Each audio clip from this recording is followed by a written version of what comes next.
जय माता दी, जय श्री राम दोस्तों। आज मैं आप लोगों को देने जा रहा हूँ दुर्भाग्य का, विघ्नों का, कष्टों का, दरिद्रता का और सभी प्रकार की तंत्र विचार रेनी पूरी तरह से दुर्भाग्य का नाश करने वाली, सौभाग्य लाने वाली सौभाग्य गणपति मंत्र साधना। दोस्तों, कोरोना काल में मुझे मेरी योग्यता अनुसार नौकरी नहीं मिल पा रही थी। मुझे डिग्री होल्डर होने पर भी मजदूरी करनी पड़ रही थी। हर जगह कोई सिफारिश पाकर मुझसे बाजी मार ले जाता था और मेरा बड़ा बुरा हाल चल रहा था। तब एक ग्रस्त साधक ने मुझे यह साधना बताई थी, प्रदान की थी और बताया था कि इसी साधना से उनकी भुखमरी के दिन खुशहाली में बदलने लगे थे। तब से अब तक उन्होंने यह साधना 6 लोगों को दी थी और धीरे धीरे सबको ही लाभ किसी न किसी रूप में पहुंचना शुरू हो ही गया था।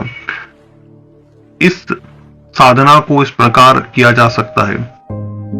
इसका जो मूल मंत्र है वो इस प्रकार है: ओम श्रीम ह्रीम क्लीम क्लौंग गंग गणपतये वर वरद सर्वजनम में वशमाने या वशमान्य भी बोल सकते हैं आप, वशमाने स्वाहा। ठीक है, दोनों तरीके से आप इसको वशमान्य भी बोल सकते हैं और वशमाने भी बोल सकते हैं।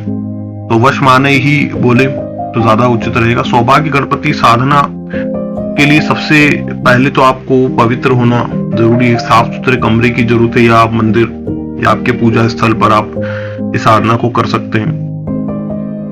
सुबह का वक्त यानी ब्रह्म मुहूर्त या रात्रि में साधना आप कर सकते हैं और पूरी तरह से पवित्र वस्त्र पहनकर पवित्र जगह पर ही यह साधना की जानी चाहिए और अपने पूजा स्थल में करे, या इस तरह से आप किसी मंदिर में जाकर ये कर सकते हैं, या किसी नदी किनारे या इस तरह की जगह पर जहां कोई आपको डिस्टर्ब ना करे साधना आप कर सकते हैं।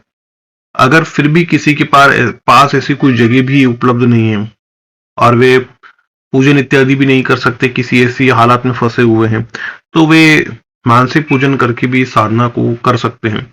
और किसी को बैठने की भी जगह नहीं है अलग से, भाई वो कहीं नौकरी कर रहे हैं, रूम शेयर कर रहे हैं और ऐसी स्थिति है कि बाहर भी नहीं जा सकते, नौकरी की टाइमिंग भी ज्यादा है या ऐसा कुछ है, तो आप सुबह सुबह इसको उठ जाइए या रात को सोते समय 3 माला जाप कर ले और बाकी दिन भर में जैसा भी आपको मौका मिलता रहे इस मंत्र का जाप करते रहें।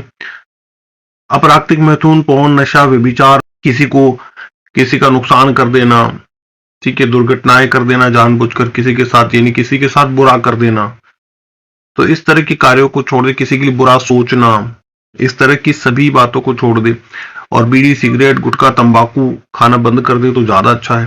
शराब छोड़ ही दे और पूरी तरह से सात्विक जीवन को या दिनचर्या को अपनाए।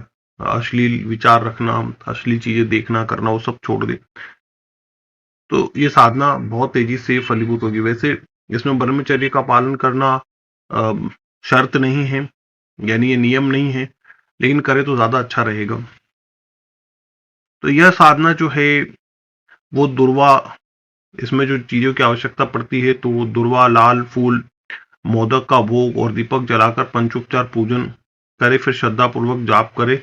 और यह साधना सुख समृद्धि, विघ्न नाश, मनोकामना की पूर्ति के लिए और इच्छित रोजगार पाने के लिए, धन संपदा इत्यादि में वृद्धि होने के लिए और अभिचार कर्मों का विनाश करने के लिए, तंत्र मंत्र आदि का विनाश करने के लिए भी है। भूत प्रेत इत्यादि बाधाओं में जो छोटी मोटी बाधाएं हैं उनको हटा देने के लिए भी साधना प्रभावी होती है। घर में कलह होता है, कलेश होता है, तो उसको भी इस साधना से दूर किया जाता है। समृद्धि सौभाग्य के लिए और सुख के लिए साधना की जाती है। इसमें आपको सात्विक आहार करना चाहिए और ब्रह्मचर्य का पालन करें तो अति उत्तम रहेगा। तो करना वही है, आपको सबसे पहले साफ सुथरे कपड़े पहन लेना, नहा धो करके आप जो है पवित्रीकरण कर ले, आचमन कर ले, और करना चाहे तो दिग्बंधन भी कर सकते हैं, नहीं तो कम से कम पवित्रीकरण आचमन आप कर ले और जो पूजन सामग्री उसका शोधन आप कर ले। पवित्रीकरण मंत्र से ही पानी आप छिड़क सकते हैं और इसके लिए साफ सुथरे स्थान की आवश्यकता है। गणपति प्रतिमा या चित्र की आवश्यकता है। बुधवार का दिन इस साधना के लिए उत्तम है। ब्रह्म मुहूर्त या रात्रि के समय भोजन के बाद आप इस साधना को कर सकते हैं। साधना में गणपति की मूर्ति या चित्र, गणपति माला या रुद्राक्ष की जो माला है, नई माला आपको लेनी होगी जिससे आपने पहले कोई जाप नहीं किया हो तो ज्यादा अच्छा रहेगा। शुद्ध घी दीपक जलाने के लिए लाल चंदन, अक्षत यानी बिना टूटे हुए चावल, दूर्वा, लाल फूल, मोदक, लड्डू और कोई भी सुगंधित अगरबत्ती या धूप बत्ती का आप इस्तेमाल कर सकते हैं। सबसे पहले आप पवित्रीकरण आचमन इत्यादि कर लेंगे और आंख बंद करके बैठ जाएं और उत्तर दिशा की तरफ या पूर्व की तरफ मुंह करके आप इस साधना में बैठेंगे और आंख बंद करके आप जो है ओम गंग गणपते नमः का कुछ देर जाप करें। बिल्कुल अपने शरीर को ढीला छोड़ दें। इसके बाद आप दीपक जलाएं और दीपक मंत्र यदि आपको याद है दीपक जलाने का मंत्र तो वो जाप कर ले। दीपक को तिलक करें और दीपक को प्रणाम करके फूल इत्यादि या अर्पित करना चाहे तो अर्पित करें। इसके पश्चात आप पंचोपचार पूजन गणपति जी का कर ले, यानी गणपति का पंचोपचार पूजन आप कर लें। मोदक या लड्डू का भोग आप लगाएं और गणपति का ध्यान आप करें।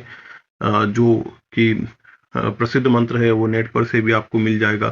जो ये मंत्र है गजाननम भूत गणाधिपति सेवितम वाला जो मंत्र है, ये मशहूर मंत्र है, फेमस है ये। तो ये नेट पर आपको आसानी से मिल जाएगा, तो इसके जरिए से आप गणपति जी का ध्यान कर सकते हैं।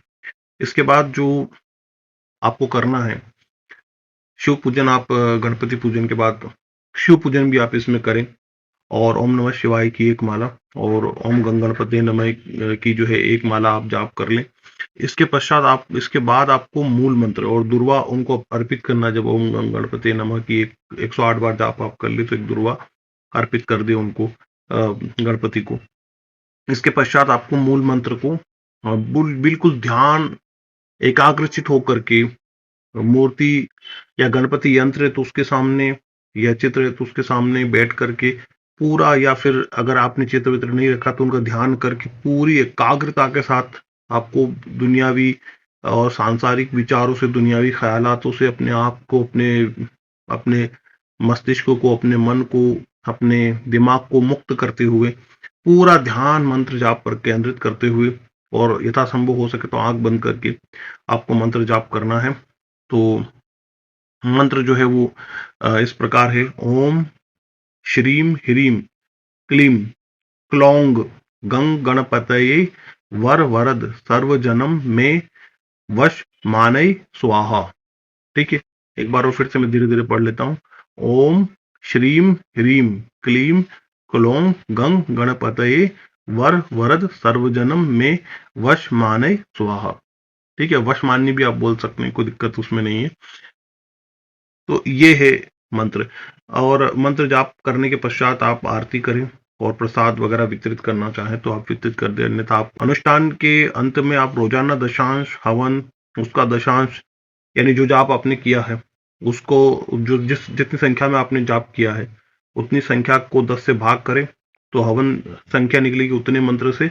मंत्र के अंत में स्वाहा लगा करके, वैसे ही स्वाहा लगा हुआ ही है तो जैसा मंत्र है वैसा ही बोल करके आप आहुति डालिए। एक मंत्र बोले आहुति डालिए। इस प्रकार आपको जितनी संख्या है उतनी आहुतियां डालनी है। ठीक है, आहुति आप सामान्य जो हवन सामग्री है जो हम गणपति पूजन में या हवन में इस्तेमाल करते हैं वो आप इस्तेमाल कर सकते हैं।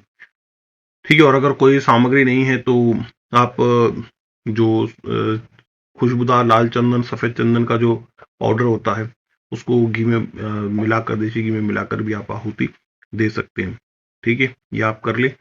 और ये आप करने के बाद यानी दशांश हवन तर्पण आप कर लेने के पश्चात आपका जब 1.25 लाख की संख्या, यानी कम से कम 1.25 लाख की संख्या, आप इसका पाठ अवश्य करें, वरना इससे ज्यादा करें तो ज्यादा अच्छा होगा। और जब आपका अभीष्ट जो भी आपने संकल्प लिया है उसका आपका जो है अनुष्ठान पूरा हो जाए, उसके पश्चात आप बच्चों को या ब्राह्मण को, 1-2 ब्राह्मण या 1-2 बच्चों को भोजन करा करके और फिर आप डेली जो है जैसे भी मानसिक पूजन या पंचोपचार पूजन या साधारण पूजन जैसा भी आपसे हो सके वो करते रहें गणपति जी का। और 3 माला या 5 माला जाप में रखें और प्रार्थना करते रहें। और रोजाना जब आप 1.25 लाख की संख्या पूरी कर रहे हैं तो मंत्र जप के अंत में और शुरुआत में आप प्रार्थना जरूर करें जो भी आपकी समस्या है उसके हल होने के लिए। तो इस प्रकार से साधना होती है और ये साधना का बहुत साधारण सा तरीका है। इसका तंत्रोक्त तरीका भी मैं आगे चलकर बताऊंगा, लेकिन अभी मैंने सिर्फ साधारण तरीका बताया है जिसमें किसी को कोई हानि नहीं है, कोई भी इसका पालन कर सकता है। तो इसमें सात्विकता रखना आवश्यक है। साधना काल में सात्विक भोजन करें और ब्रह्मचर्य का पालन करें। अनिवार्य नहीं है लेकिन अच्छा रहेगा अगर आप करें तो। गुरु के मार्गदर्शन, अगर आपके गुरु हैं और उनको ये साधना सिद्ध है तो उनके मार्गदर्शन में करें, वरना हम तो मार्गदर्शन आपका प्रदान कर ही रहे हैं और सब कुछ आपको बता ही रहे हैं।